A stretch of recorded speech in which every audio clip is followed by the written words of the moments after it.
Hey guys, today I'm going to show you this car. It is a 1992 Honda Prelude. Now, I've never had a Prelude before, but these are very interesting cars.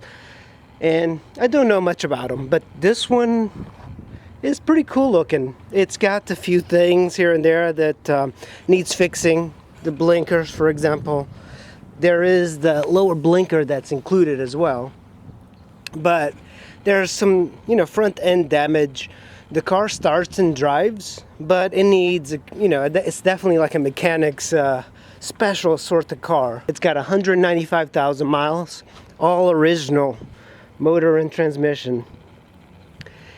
It's probably going to need tires pretty soon, especially in the rear. The front ones are still decent. It's a very interesting car. Normally I like these cars that are a little bit more fuel efficient, like the Corolla and the Paseo. But the Prelude, if you want something a little bit extra special, I think this would be nice, especially if you're into sport cars or something. This is not exactly a sport car, but it is a very sporty looking car. I'm not sure what the Toyota equivalent of this would be, maybe a Celica or something like that.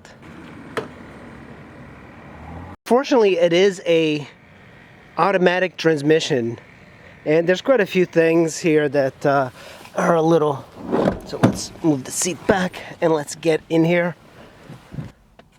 Look at this dash. It's just like goes all across, and it's got automatic windows. I think it's automatic locks. Yeah, it's got automatic locks and everything, which is something that you don't see a lot in these older cars.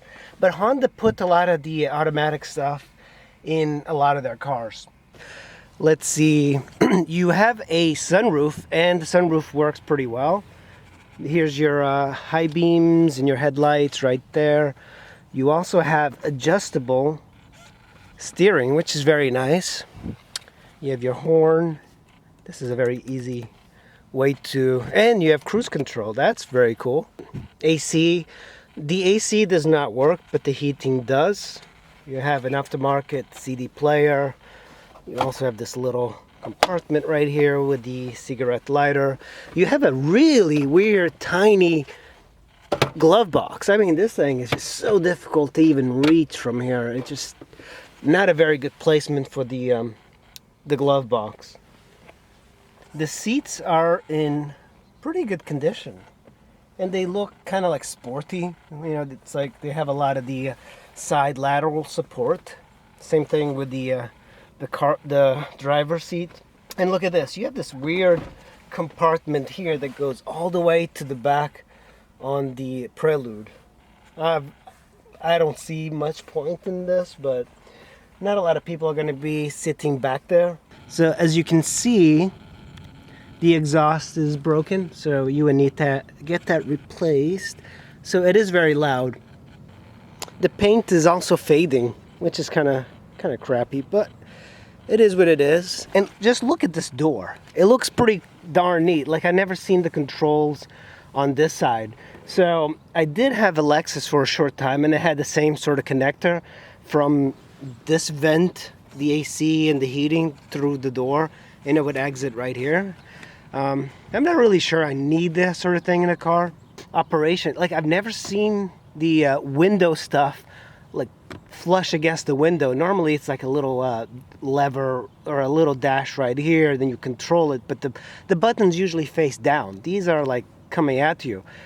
I'm not sure if that's good or bad, but it just seems kind of strange. So right here you have buttons for cruise control and for the dimmer, for the speedo, and then you have your roof. It's like all of this feels really pretty darn cool in the car. It's got this circular sort of dash. It seems a little flat in the video, but it is very circular. I can see what Honda was trying to do with this. Just put the key in. You see, it's a really nice fade. So you can see, like, this is really cool.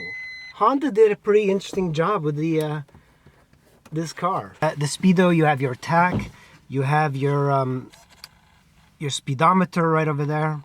Focus. And then on this side, you have your fuel gauge and your temperature gauge, which is digital. So it's an analog, and then you have digital, and then all the way on the other side, you have your clock. Look at that. The clock is so far off, and then you have your hour and minute timer. It's like it's a really long reach to get there. And it's on. The car drives and everything. I'm not going to drive it around with the exhaust broken, but I did drive it for a little bit.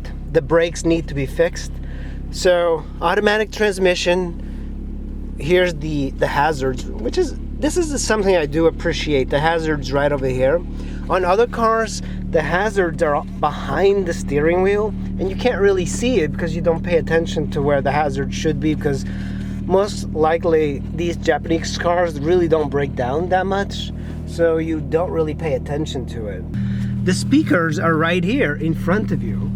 Here's another speaker right there, and you can see, look, everything seems to work on this. The sunroof, look at that. I don't want to open it all the way, but it works.